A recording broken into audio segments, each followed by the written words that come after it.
Hello guys, in today's video I'm gonna show you how to find two-step verification on your account on Roblox, easy and quick. First click here, now click settings, and now click security.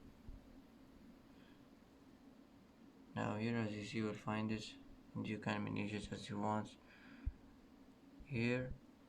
And that's it, that's how to find the two-step verification settings on your account on Roblox, easy and quick.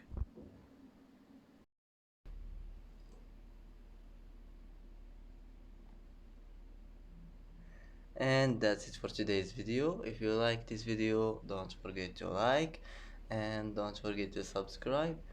I hope this video is helpful for you, and thanks for watching until the end, and see you in the next video.